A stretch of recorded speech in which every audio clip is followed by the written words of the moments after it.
Well, hello everybody. Hope you're all doing very well. Simulation for the Nation here, coming to you live from the tractor at Haut Beyleron. We are busy plowing in some grassland, or some new land to us actually that was maize ground. Beg your pardon there. Now, this is part of the new field that we are building. You can see on the map here, we are in the south of the map, just below our farm. What we're actually doing here is just plowing this in. We just bought this in our live stream the other day. We're going to plow it in. We're going to actually plow it into the field that's over at the top end there as well and make that one big field. So sooner rather than later here, we should see that I might put this just into a cover crop for the spring.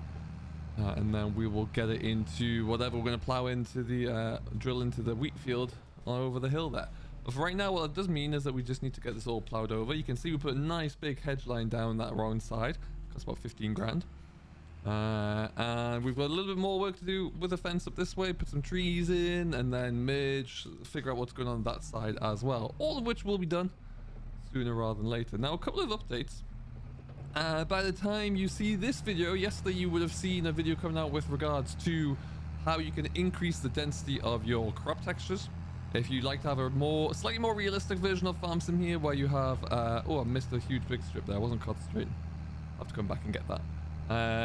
If you'd like to have your crop textures nice and straight and also showing the drill rows as they've been planted there, that is certainly possible to do. And I showed you how to do that in yesterday's video, so make sure you go and check that one out. But what you can see is you come over the brow of the hill here, we can actually see what that looks like now. The crop is looking nice and dense, and you can already see we have drill lines, which is I love to see. I think that's fantastic news. Really does look cool. And that's going to be great. Now, this bit here is all going to get plowed in as well at some point. This will be our little headland. We'll get plowed in. There's a lot of stones on here, so between now and when we come to actually drill this field, there's going to have been a lot of stones picked off it, I can predict. Now, what else is new is I've got my force feedback fixed on the wheel here, so now it's feeling like an absolute gem to plow with. Really is nice to have that going. I had a few issues with my system. I had to fix a few drivers which allowed the wheel to start functioning properly and gave me all the force feedback goodness that I would want. So we will do a little bit more digging into what that looks like as and when we go. Right now though, it is early morning. There's a lot to do on the farm here today. We're only going to plow for probably a couple more runs because there are some updates that I need to keep you all abreast of. We have a lot of money right now, and we've spent quite a bit of money already, and I want to show you how that was possible. We did increase our loan ever so slightly, but nowhere near to the tune of our current balance there. So we got money from some way somehow, and we'll have a quick look into that. I really do like plowing on this tractor though. It's delightful.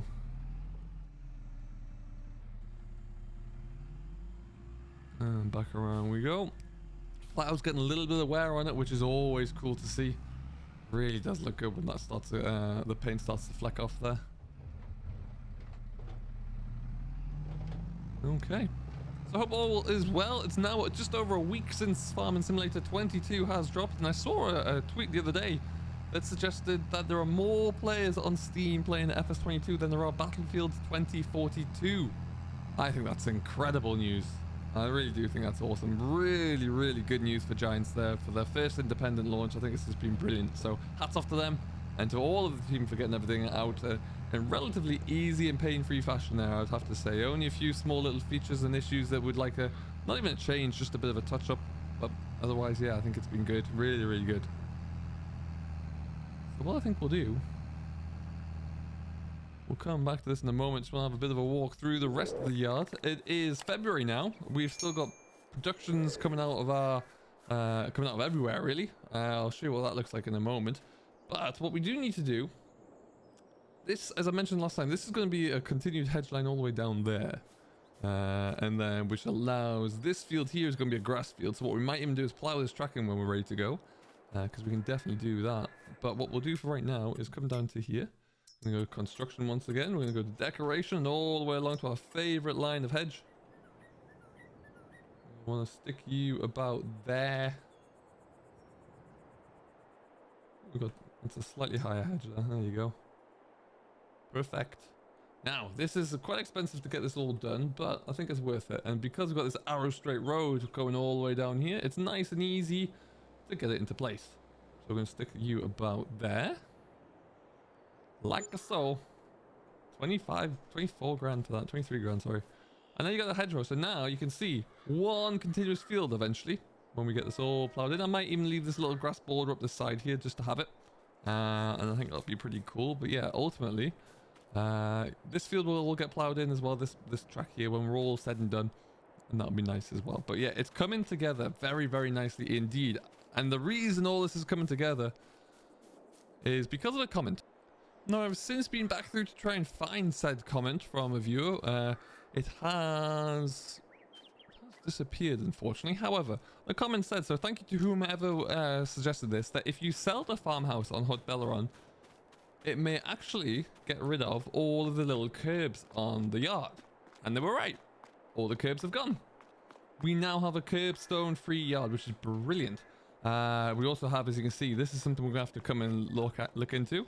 A lot of strawberries and tomatoes to get rid of there as well. And today is one of the best days that we can actually sell those. So today and yesterday being January. So that's what we need to look into. What we'll have a look at here. Price fluctuations. We're in February. It's as high as it's going to get. So we need to build up a trailer load and send that away pretty quickly. Cows are doing well.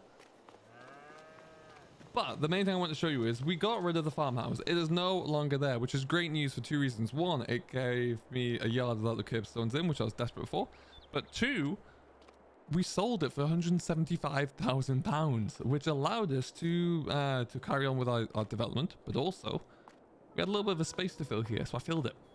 We have hens now, folks. Our hens are in. So what this looks like, I put a little shed there just as a homage really to our farmhouse. I have downloaded the Sleep Anywhere trigger from the mod hub, so if I bring up the menu there, you can see it's left shift and Z to fall asleep, which is fine. I didn't really need the farmhouse anyway, but what I wanted was to get rid of those curbstones more. So that is looking really, really good. And as I fly up high, you'll see that the footprint hasn't really changed too much there. We've just it's this little bit here. Put a few trees around there to block it all off in the hedge, and then put the chickens in out of the way. So now we have chickens as well, which is great news to see. So we really are cracking on with the productions. If anyone missed the live stream there the other day, we did go through some wholesale changes where we moved this whole shed further in, so it's now in line with the gateway. And it also allowed us to kind of close this yard space in a little bit there, make it a bit more compact, which is what I was looking for. And also give us this nice handy little storage area at the back. That's good. So we're making some good progress. It's all coming along very dandy. What I'm going to do is look into getting we'll leave the plowing for a little bit. We can't actually do any drilling until I think it's March. So that is something we'll just come to as and when we can. Priority today, once again, look at that Massey over there though. Today's priority will once again be making sure that we can have our produce sold. Got to pay for that hedge line and that fence line somehow. That's the expensive pieces today, that's for sure. And up it comes. So, now we're not going to stick everything on here because it's quite a frame drop when you start to load this all up. But what we will do is stick as many of these on as we can. It's going to take me a little bit of time to do so. And then I'll come back to you when we've got a trailer load ready to take away. And we will go off to market. Okie dokie then, so this is going to take us a little bit of time just to keep on ticking through. But we're getting there. We're filling everything up there. We've got some strawberries from that one to take. And we've also got lettuce from around the side. Lettuce, the crates are a little bit bigger.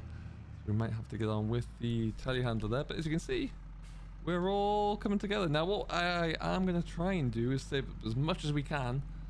We had a really good day on the live stream by selling milk as well. We were able to sell about 16,000 litres.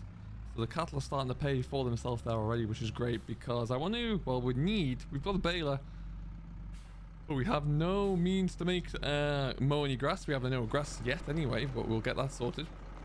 But we're going to need a method in which we can actually mow grass. We're going to need to bale grass and wrap silage bales as well. So these are all things that we have to think about. I'll have a quick look today to see. The only thing I got for sale there is 1/2 of a 6-meter combination drill. So that's not really too good for me right now. Hopefully that will change soon, of course, but we'll see. Hey, in the meantime though, we're just going to keep on loading up. A day of plowing awaits and also a little bit more of our work around the farm really on the landscaping, which is coming together very, very nicely indeed, I must say. But yeah, so I hope that kind of, if you are trying to follow the same course or the same pattern here, I know a few of you are, do sell that farmhouse off. It'll give you some much needed boost in revenue, and it will also get rid of those curbstones as well there, and that should hopefully see you through. If you need any more tips and tricks as to how to build your farm, don't forget I did do a little episode just last week there around how to build the perfect farm, and that will allow you to get everything in place and hopefully make you have the ideal farm for your needs. And we will see. There you go. We'll see how ours shapes up. I'm looking forward to getting into the first harvest next summer there, just into a position where we can actually harvest more than one of our own fields. You know, want to have a lot of crops ready to go, so and we really need to stop having to rely on buying in straw. That's a sucker blow for us right now, because that is expensive. So there's a few other bits of equipment we'll need to make sure that happens, such as like the oxen bale collector. I do really like the idea of going for small square bales. I don't know why, it's just a nice little adjustment, nice little change up. So there's a few bits of kit that we're going to need. That's going to be our next big investment there, and then we should be good. We should be able to get cracking along. You can use a forklift for all this as well, but these are just pallets of strawberries there. I'd like to think in my younger days I would have been able to lift these up without a problem. Let's move this along a bit though. Like I say, we're not going to try and fill this too full, because I have noticed when you fill this trailer full to bursting, you do start to see a bit of an FPS drop. I'm assuming it's just because there's so many little pallets on one space. But one thing I will say is they don't fly off anywhere like they probably would have done in 19. They do stay where they're supposed to, which is always a great delight to see. Go into there. Looks like we've nearly got a full basket of honey there as well, which is good. Okay, we'll leave it at that. That'll do us for strawberries. We're going to head on around the corner again. For some reason at the moment I've got to keep just jumping into my tractor like this. I'm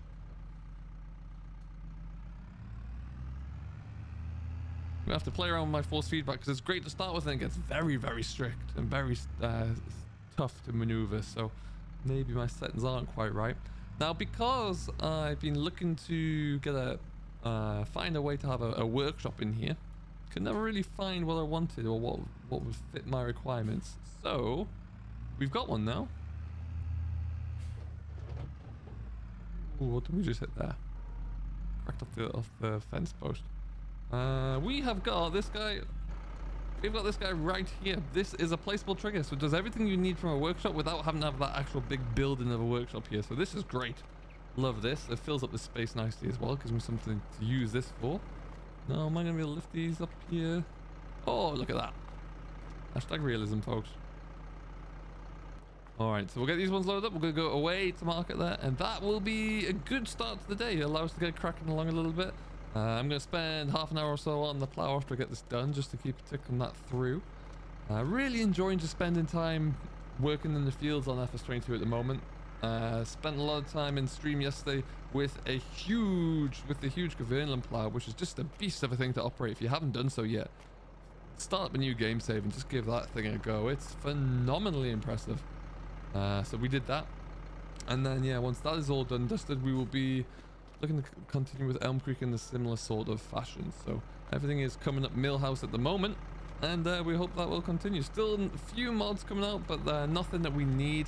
I don't really feel like I desperately need mods right now. What I like is just to see scripts arriving, like the GPS, etc. That really helps my gameplay more than anything else. All right, let's go this way. And we're away. Nice little drive up to what's becoming my my regular haunt now, which is the farm shop on the Haut Beyleron here. It just allows us to get the best prices as we can right now. We've sold all the bread that's been produced. I'm sure there's gonna be a little bit more coming very shortly as well, but we'll see what that looks like as and when.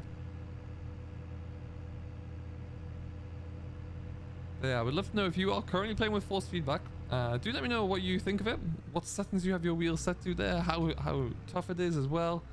If you feel like you need to dial it down. I'm currently playing around 50-60% So I think I'll probably, it feels too heavy for power steering in the modern tractor, let me put it that way. It needs to be scaled back ever so slightly. I've currently got, I do believe, just over 33 hours on this game save, which has been rather incredible, and I've actually really thoroughly enjoyed my time on it as well. It's just been very fun just to get into it, and then just get stuck into building up the own yard there. I think that's really helped my immersion in this game, is to be able to have an improved building system, which has really made me buy in. So I'm loving that side of things. Elm Creek as well is just under 20 hours now, so that's catching up pretty quickly. But yeah, we're getting some good work on there. Otherwise, everything else is all looking fine and well here. I think there's plenty of contracts coming through right now. They're all going to be fertilizer based, I think, and maybe a few cultivation. Cultivation contracts we've been doing because I know that will complete and we'll be able to close the contract there. Been staying away from things like fertilizer and harvesting just because I know there's still a few little issues with some of those. And I don't want to run into those if I don't have to. But we should be okay. It's all extra revenue anyway at the end of the day there, and that's what we really need to focus on. And I should hopefully see that by the end of this calendar year we should be in a fantastic place. From a land purchasing perspective, we're going to hold off on buying anything else just yet. We're going to take this one up here because I want to just make sure that we're set for all the machinery we need. So hopefully we can do that through used equipment, save a little bit of money perhaps, but there's just no options there at the moment for that, so we'll have to keep an eye on it all. But yeah, that is the next step. Tractors were good. Need some more hay and grassland equipment. That'll be a good step to go to. And then we shall be ready to roll, really.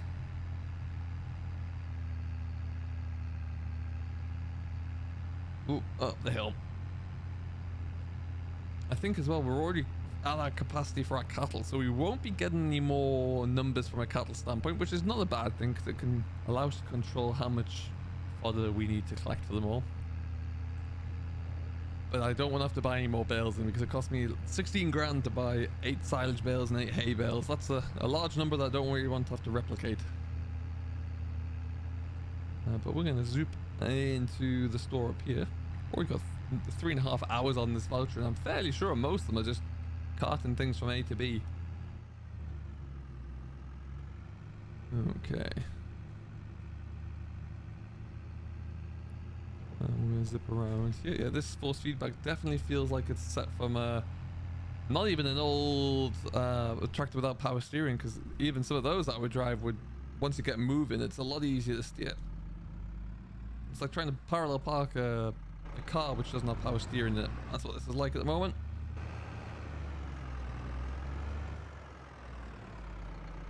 And there they go. 5 grand from half a trailer load. I'll take that. Not a bad way to start.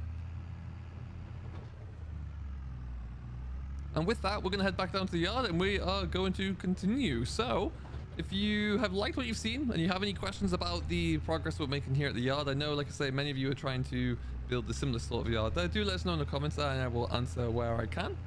Until next time, though, we will be streaming this map probably on Saturday, I think. So we'll see how we're getting on by Saturday. Until then, do have a great rest of the day. Enjoy what you're doing as always.